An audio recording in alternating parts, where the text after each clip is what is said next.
In the last few videos, we've seen how easy it is to take control of your RAW shots and produce vibrant, colourful images. But colour isn't the only area that RAW excels in. It's equally as capable when creating great black and white pictures too.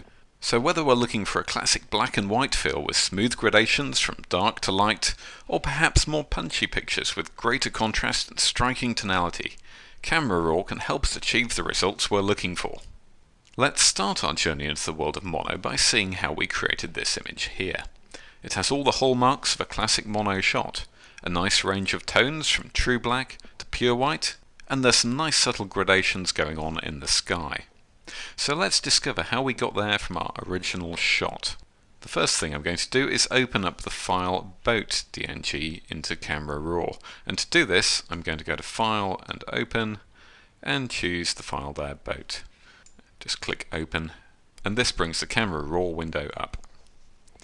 You can see that the image looks rather bland in its original state compared to the black and white version we've just been looking at. So, where to start? Well, the answer is here, down at the saturation slider. Let's take this down to -100, and instantly you can see that we've removed all traces of colour from the shot. Now we're dealing with a grayscale only image. The other sliders in the Camera Raw interface open up a whole new world of creative options. For instance, adjusting the color temperature slider has a big impact on the overall mood of the shot. Take the slider to the right, and everything begins to look quite high key.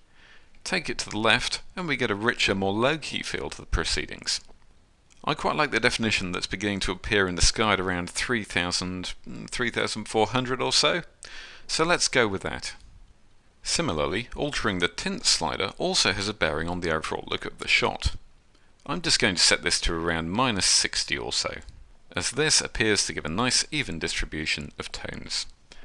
Out of curiosity, if we slide the saturation slider back to around 0, we can see that we've got a very odd blue colour cast going on because of the adjustments we've made. Of course, this doesn't matter, as when we slide the saturation slider back to -100, all looks well. The way the controls work are just a little different in mono, and it's the end result that counts. Next, we're going to use the exposure slider to give the image a bit of a lift. But before we do this, I'm going to turn on the shadows and highlights clipping warning boxes. Now you can see here that this blue is indicating that only a few tiny parts of the image are off the scale. So I think we can afford to push the exposure up to around, let's go +0.9. To boost the shadows, use this slider here, and drag it across until you are happy that the dark tones are nicely resolved. I'll go for a setting of around 25. And now you can see the blue areas on the screen representing any pixels that are true black. You'll often find that with mono images, you can push the shadows more than you would with colour ones, and get some pleasingly contrasty results. Finally, I'm going to move past the brightness slider and go down to the contrast slider, and I'm going to ramp this up to around +90. And this gives us a nice crisp, sharp effect. Right, with these adjustments made, I'll click off the warnings here, and you can see that our image is beginning to take shape. Okay, we can jump past the Detail, Lens and Curve tabs, and open up the Calibrate tab. You'll have seen this in action in an earlier video, but you'll find by adjusting the sliders we can add some nice effects to our mono conversions quite easily. We can use the Shadow Tint control to create some deeper tones in the sky, and I'm going to take this down to around, let's go for -90. And we can then emphasize this a little more with the red hue slider. I'm going to take this to +65. Then to take this a little further, I'm going to use the red saturation slider and take it down to around -40 or thereabouts. And now onto the green sliders here. Adjusting these doesn't make a huge difference to the picture, but I'm going to go for a setting of around -50, and I'll use the same setting I think for the green saturation slider. Finally, onto the blue sliders. I'm going to set this one to around +75. Now the blue saturation slider will really make a difference to our completed image.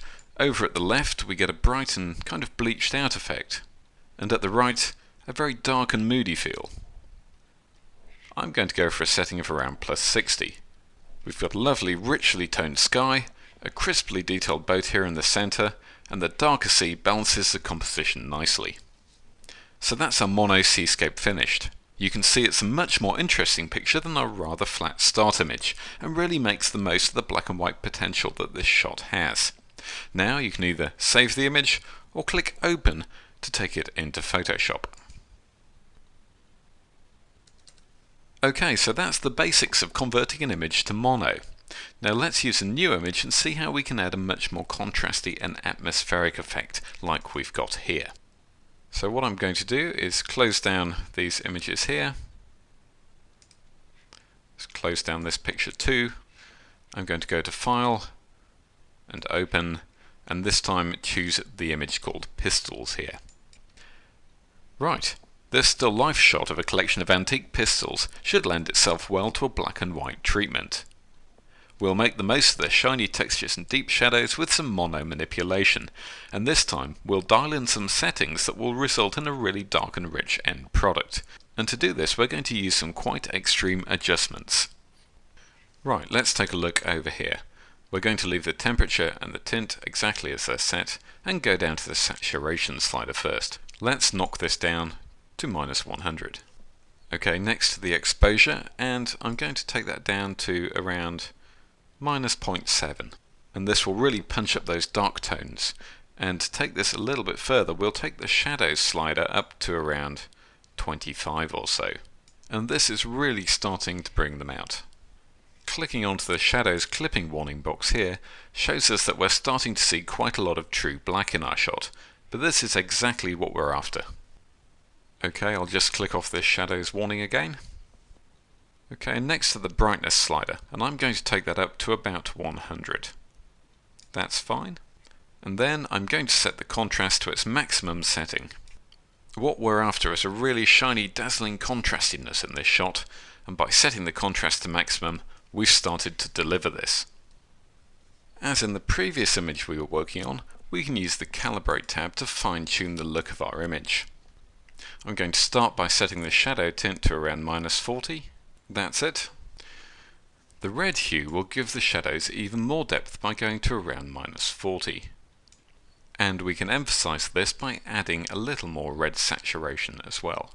+20 or so should do the trick. Now if we adjust the green hue slider, it doesn't look like much is happening. So let's leave that at 0. And similarly with the green saturation, there doesn't seem to be much happening there. So let's leave that at 0 as well. So I think what we'll do is skip those and go straight to the blue saturation slider, and you can see if I take that to around +40 or so, that's giving a really strong contrast between the light and dark tones. And that's it, a quick and easy way to get punchy contrast laden mono images. As you've seen, Camera Raw gives bags of control to the photographer keen to create striking black and white pictures, and it's easy to get great results. Now those of you who have a copy of Photoshop CS3 will find a host of great tips in the next video that will let you take your mono image making even further.